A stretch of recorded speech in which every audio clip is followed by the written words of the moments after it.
কখনো কোনো মানুষকে হেয় করে ডাকবেন না। এই রিকশাওয়ালা, একটা মানুষ যখন ভ্যান গাড়ি চালায় আমরা তাকে ডাকি এই ভ্যান গাড়িওয়ালা। একটা মানুষ যখন ট্রাক চালায় এই ট্রাকওয়ালা। না, পৃথিবীর কোনো মানুষ ব্যক্তিত্বহীন হয়ে জন্মায় না। প্রত্যেকের আত্মমর্যাদা আছে। সে যদি রিক্সা চালায় বুঝতে হবে হয়তো সে ছোটবেলায় বাবা হারিয়েছে, অথবা সে লেখাপড়া করার সুযোগ পায়নি, অথবা তার অ্যাবিলিটি ছিল না, অথবা তার ব্রেন অতটুকু কাজ করে নাই, সে লেখাপড়া থেকে ছুতো হয়ে গেছে। কিন্তু সে রিক্সা শখে চালাচ্ছে না, সে পেটের দায়ে রিক্সা চালায়। ঠিক কিনা বলেন? আপনার কাছে তার ইজ্জত না থাকতে পারে, কিন্তু আল্লাহর দরবারে তার পরিচয় হলো সেও আল্লাহর বান্দা। ঠিক কিনা বলেন? আমিও যেমন আল্লাহর বান্দা, সেও আল্লাহর বান্দা। এজন্য আপনি কখনো কোনো মানুষকে হেয় করে ডাকবেন না। আমি অনেক সময় বাপ তার সাথে ঝগড়া লাগলে তোর বাপ তো বেটা কেলাবে আর ইয়াসিল বলে কিনা, কথা বলেন না? তোর বাপ তো বেগুন ব্যাপারী ছিল, তোর বাপ তো শুটকি ব্যাপারী ছিল, এরকম বলে বলে তার বাবাকে নিয়ে ইনসাল্ট করে কথা বলি। একজন বড় ব্যক্তি হয়েছে, সম্মানিত একজন বড় জ্ঞানী মানুষ হয়েছে, একজন বড় আলেম হয়েছে, একজন রিক্সাওয়ালার ঘরে মুহাদ্দিস হতেই পারে,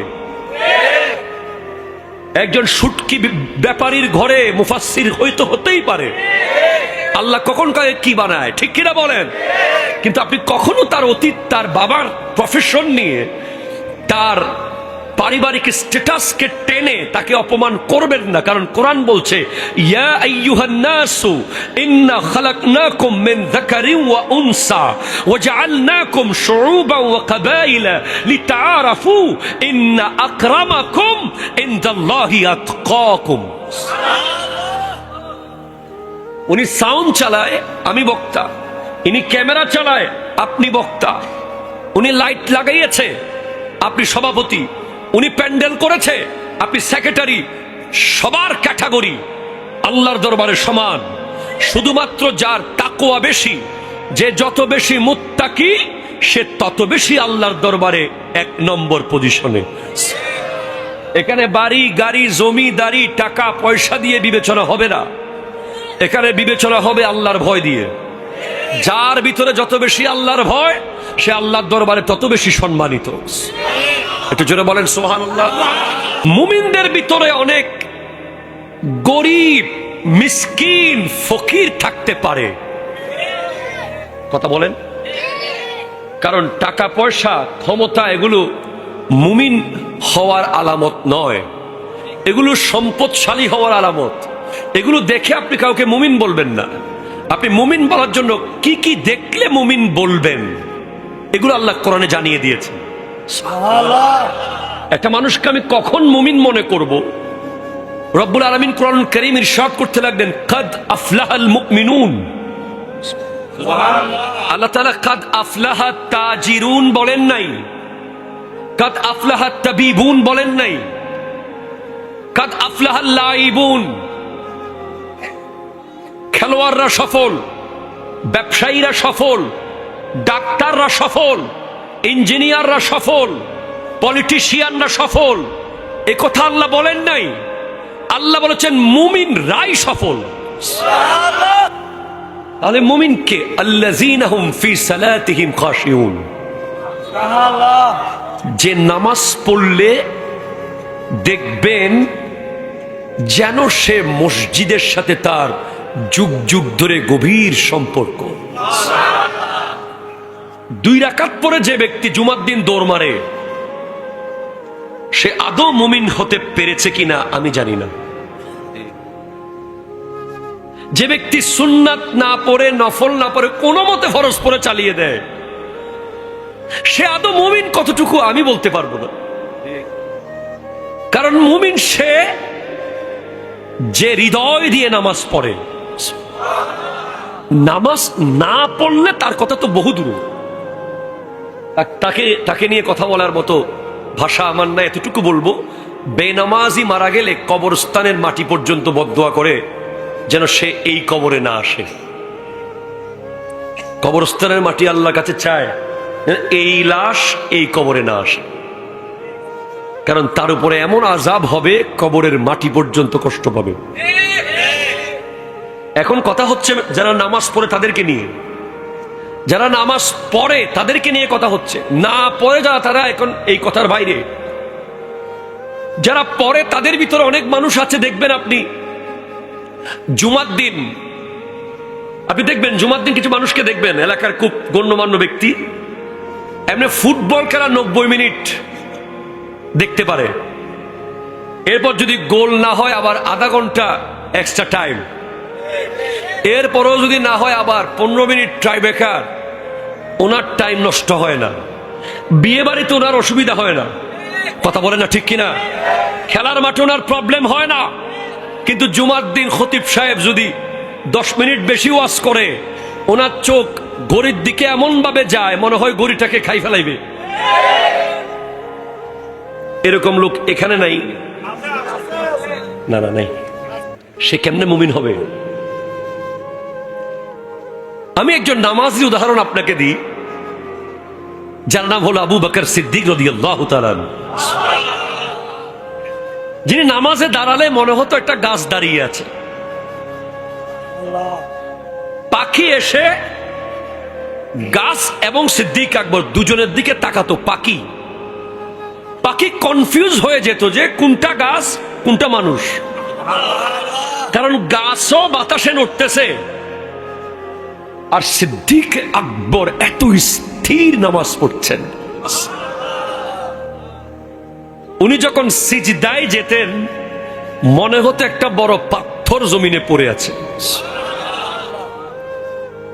একবার ওনার ওঠ হারিয়ে গিয়েছিল কিছু, সাথে কিছু গোলাম হারিয়ে গেছে, ওনার মন খারাপ। আমার নবীজি ওনাকে দেখে বলছেন, আবু বকর তোমার মুখ কালো কেন? মনে হচ্ছে তোমার তাকবীরে উলা ছুটে গেছে, মানে ইমামের পিছে প্রথম তাকবীর ছুটে গেছে মনে হয়। বলে ইয়া রাসূলুল্লাহ, ছুটে নাই তো। মন খারাপ বলছে, আমার কিছু ওট আর কিছু গোলাম হারিয়েছে।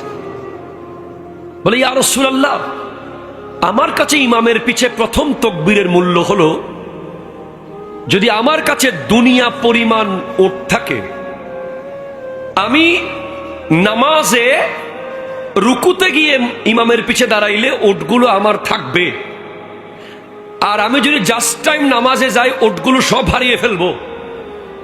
আমি দুনিয়া পরিমাণ ওট হারাতে রাজি, ইমামের পিছে প্রথম তাকবীর আমি ছাড়তে রাজি না। কোনদিন নামাজকে একটু পরে পড়বো বলে রেখে দেবেন না। কেন? ধরেন নামাজের টাইমও আছে, সুযোগও থাকবে, ধরেন 10 মিনিট পরে আপনি পড়বেন আর কি, 9 মিনিটের মাথায় যদি আপনার জানটা কবজ হয়ে যায়, আল্লাহু আকবার। হতে পারে কি পারে না? যেটা বলেন না, পারে কি পারে না? 9 মিনিটের মাথায় যদি আপনার রূহ কবজ হয়ে যায়, তাহলে কবরে যাওয়ার সময় আপনি আরো একটা ওয়াক্ত নামাজ নিতে পারেন নাই। আপনি 10 মিনিট পরে বাজার করেন, 10 মিনিট পরে বিয়ে বাড়িতে যান, 10 মিনিট পরে মিটিং করেন, 10 মিনিট পরে চেক নিয়ে ব্যাংকে যান, 10 মিনিট পরে লবণের মাঠে যান, 10 মিনিট পরে জাহাজে উঠেন, মিস হয়ে গেল কিচ্ছু আসে যায় না। কিন্তু নামাজটা যদি আপনার মিস হয়ে আপনি কবরে চলে যান, আপনার লাশ পড়ে থাকবে, মানুষের কাজ বন্ধ হবে না। কথা জোরে বলেন না ঠিক কিনা? দুনিয়া এত নিষ্ঠুর হয়ে যাচ্ছে প্রতিনিয়ত, এদিকে আপনার লাশ পড়া থাকবে, ওইদিকে দুনিয়া তার আপন কাজ করতে থাকবে। কেউ আপনার লাশের অপেক্ষায় তার কাজ ছেড়ে দেবে না, যদি দেয় সেটা স্পেশাল ব্যাপার, ওটার আশা করিয়েন, ওটা পাইলে আলহামদুলিল্লাহ, কিন্তু নিজেরটা নিজে করে যান। তাহলে মুমিন হলো সে যে অবশ্যই নামাজ পড়ে এবং নামাজের ভিতরে তার পরিপূর্ণ অন্তর থাকে, সে হলো মুমিন। মুমিন হলো সে যে এক লাইন অযথা কথা বলে না, এক লাইন। গালি তো দূরের কথা, খেলার কথা, মেলার কথা, বাড়ির কথা, ঘরের কথা, অমুকের কথা, সমুকের কথা, এগুলো বলা মুমিনের আলামত নয়। মুমিন, সিদ্দিক আকবর বলেছি আপনাকে, সিদ্দিক আকবর নিজের জিহ্বাটাকে এইভাবে বের করে হাত দিয়ে ধরে রাখতেন। অনেক সময় মনে হতো এখন জিহ্বা ছিঁড়ে ফেলবেন উনি টেনে। একবার ওমর ফারুকে আজম রাদিয়াল্লাহু তাআলা বলেন, আপনি কি জিহ্বা টেনে ছিঁড়ে ফেলবেন নাকি? বলে, আমার ভয় হয় আমার মুখ দিয়ে কোনো কোরআন সুন্নাহর বাইরে একটা শব্দ বের হয়ে যাচ্ছে কিনা।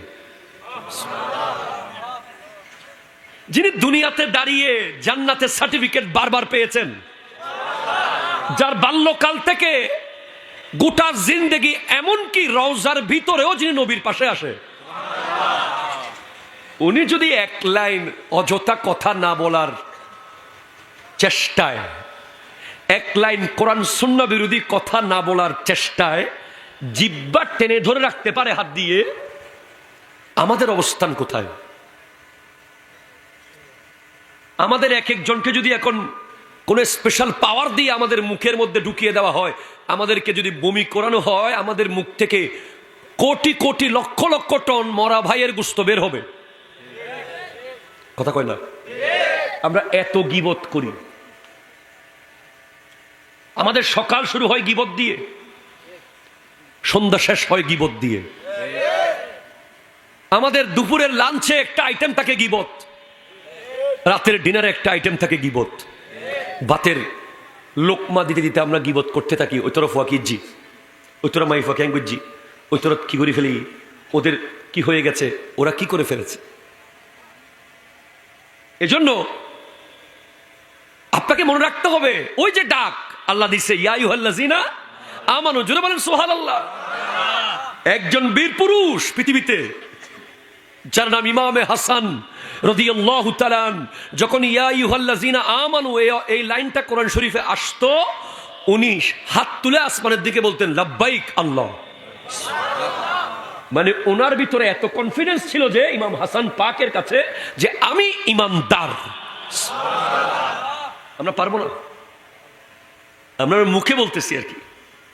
বলেন কয়জন মানুষ আছে আমরা অযথা কথা বলি না? ওয়াল্লাযীনা হুম লিযাকাতি ফাইলুন, যারা যাকাতের হিসাব রাখে তারাই মুমিন। এখন তো যাকাতের হিসাব রাখা দূরের কথা, কেমনে যাকাত না দিয়ে বাঁচবো, ঠিক কিনা বলেন না? যাকাত দেওয়ার টাইম আসলে হুজুরকে ফোন দেই, হুজুর এদিকে কর্জ আছে, ওদিকে ঋণ আছে, এদিকে লোন নিছি, এদিকে এই করছি সেই করছি, হুজুর কথা কোনটা ঠিক কিনা বলেন না? যারা যাকাত দেবে না তাদের টাকাগুলো সাপ হয়ে যাবে কিয়ামতের মাঠে, এবং দুই দিক থেকে এভাবে কামড়াবে মুখে, বলবে আনা কানজুকা আনা মালুকা, আমি তোমার সম্পদ, আমি তোমার মাল। ওয়াল্লাযীনা হুম লিফুরুজিহিম হাফিজুন, মুমিন তারা যারা নিজের লজ্জাস্থানকে হেফাজত করে। আপনি নিজের অন্তরে লালসা মেটানোর জন্য যখন মোবাইলে সিনেমা দেখেন, অশ্লীল ভিডিও দেখেন, আপনি যখন বেগানার ছবি দেখেন, আপনি যখন নাটক হলিউড আর বলিউডের সেই ভিডিওগুলো দেখেন, তখন আপনার নাম মুমিনের লিস্ট থেকে কেটে যায়। আপনি স্ক্রিনে, সামান্য একটা ছোট্ট মোবাইল ফোনের স্ক্রিনে আপনি ছোট্ট একটা 3 মিনিটের ভিডিও দেখেছেন, এই 3 মিনিটের ভিডিও আপনাকে 300 কোটি মানুষের পিছে নিয়ে আসছে আপনার সিরিয়াল।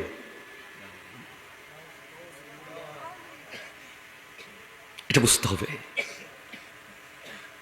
আপনি 1 মিনিটের একটা ভিডিও দেখেছেন, 1 মিনিট শুধু ইচ্ছে করে মোবাইলে, বেগানা নারীর বেহায়াপনা, ওটা আপনাকে 300 কোটি মুসলমানের, শুধু না পৃথিবীতে যত মুসলমান এসেছিল, কবরে চলে গেছে, আসবে, হয়তো আপনি তাদের সবার পেছনে চলে গেছেন সিরিয়ালে।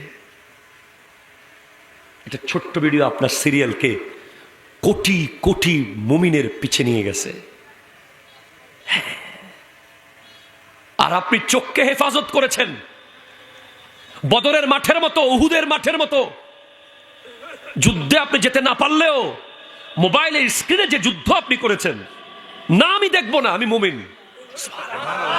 আপনি সেখান থেকে চোখ জাস্ট ব্যাক করে নিয়ে আসতে পেরেছেন। আপনি দেখেন নাই সেটা। আপনার সিরিয়াল ছিল 300 কোটির পিছে, এসে গেছে 300 জনের পিছে। এগুলো আপনাকে বুঝতে হবে। মাত্র 2টা অঙ্গ যদি আপনি আমার আল্লাহ এবং বিশেষ করে আমার নবীর হেফাজতে রাখতে পারেন, নবীর কাছে জিম্মায় রাখতে পারেন, নবীজি ইরশাদ করছেন, মাই ইয়াজমান লি মা বাইনা লিহিয়াইহি ওয়া মা বাইনা রিজলাইহি আজমান লাহুল জান্নাহ। যে ব্যক্তি তার 2 ঠোঁটের মাঝখানের জিহ্বা, 2 রানের মাঝখানের লজ্জাস্থান, এই 2টা অঙ্গ আমার জিম্মায় রাখবে, আমি নবী তার জান্নাতের জিম্মাদার নিলাম। 2টা অঙ্গ, শুধু শরীরের 2টা অঙ্গ, 2 ঠোঁটের মাঝখানে জিহ্বা, 2 রানের মাঝখানে লজ্জাস্থান। এই 2টা অঙ্গের কারণে প্রতিদিন লক্ষ লক্ষ মানুষ মুমিনের লিস্ট থেকে নাম কাটা যায়। আপনাদের কষ্ট হচ্ছে? আমি তেমন কোনো গরম বক্তাও না,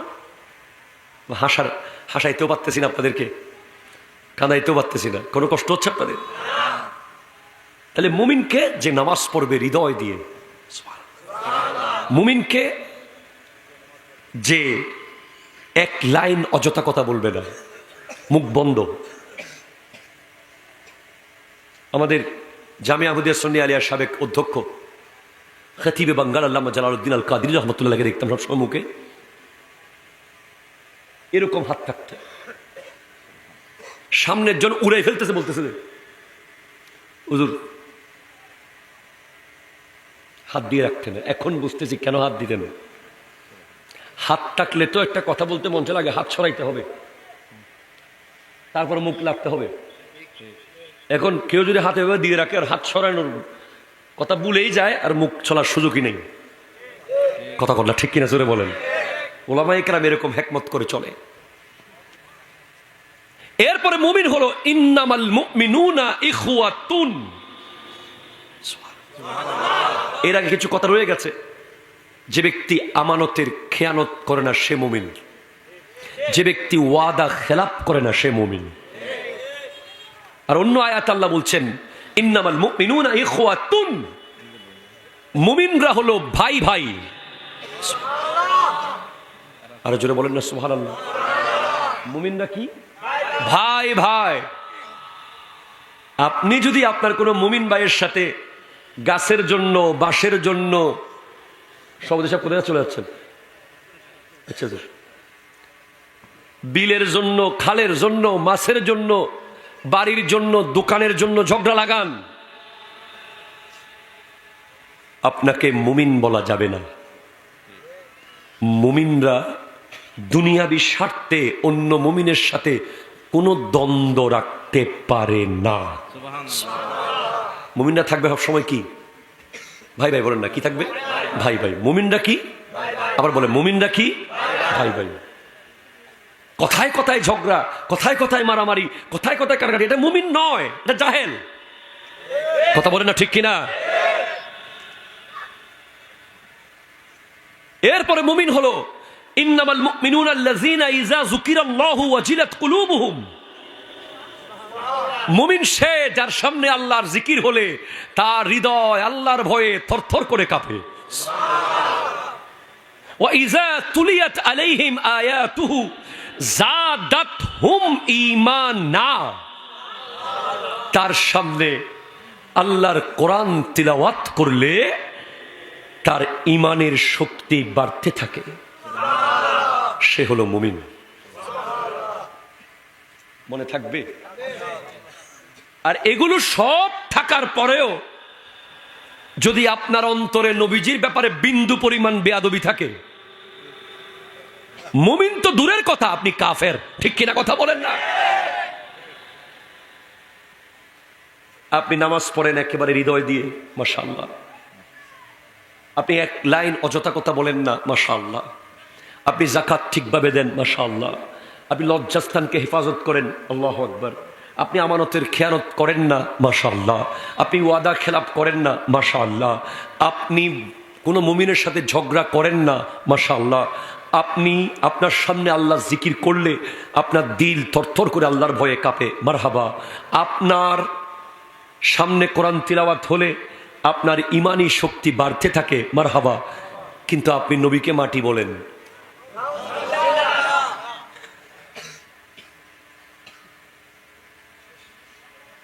আপনি নবীজিকে বলেন যে আমাদের মতো।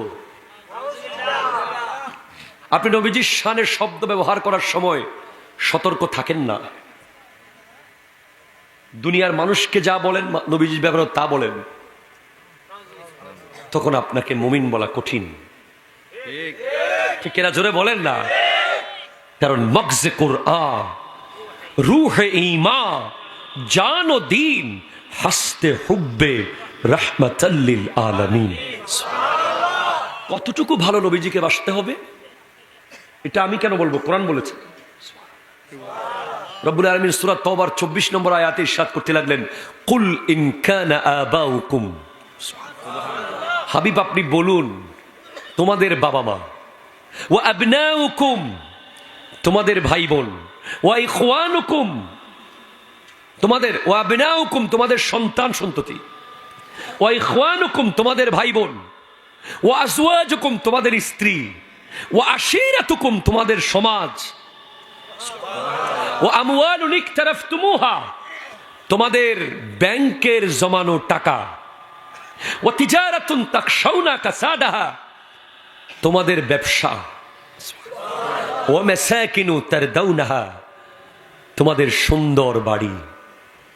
এই 8টা জিনিসের চেয়ে আল্লাহ এবং তার রাসূলকে যদি বেশি মোহাব্বত না করো, তুমি আযাবের জন্য প্রস্তুত থাকো। আল্লাহু আকবার, জোরে বলেন না। কে জন্য প্রস্তুত থাকো? তুমি আযাবের জন্য প্রস্তুত থাকো। তুমি সাইক্লোনের জন্য প্রস্তুত থাকো। আপনি সূরা তাওবার 24 নম্বর আয়াত পড়েন। আমরা অনেক সময় সামাজিক রাজি খুশি করতে গিয়ে নবীজির মিলাদ করতে দ্বিধাবোধ করি, ঠিক কিনা বলেন না? সমাজের মানুষের না আমাদের দেজুর কিতাব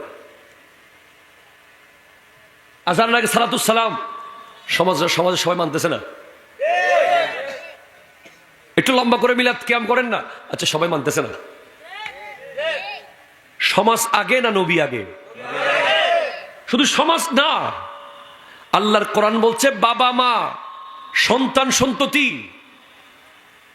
ভাই স্ত্রী, ব্যাংকের টাকা, ব্যবসায়িক পণ্য, সুন্দর বাড়ি। পৃথিবীতে অনেক মানুষ নামাজ তরক করে শুধু বাড়িতে রং করতে করতে। কথা হন না? মুসলিম ন যায় কিনলে কি আর মুসলিম নোয়াই দে সাত ফিরে দেয়া জিয়ে কিরেও আজ নামাজ সত্যি নোয়াই দে হতা যে ঘরে রং লাগাই দে মিস্ত্রি এসেছিল দে। আপনি খবর নেন, আমার আল্লাহ এমন এমন শব্দ সিলেক্ট করলেন জায়গা বরাবর সবগুলো, একটা বেশ কম নাই। 8টা জিনিস আল্লাহ সিলেক্ট করেছেন। এই 8টার কারণেই আমরা নামাজ ছাড়ি অথবা নবীকে ছাড়ি।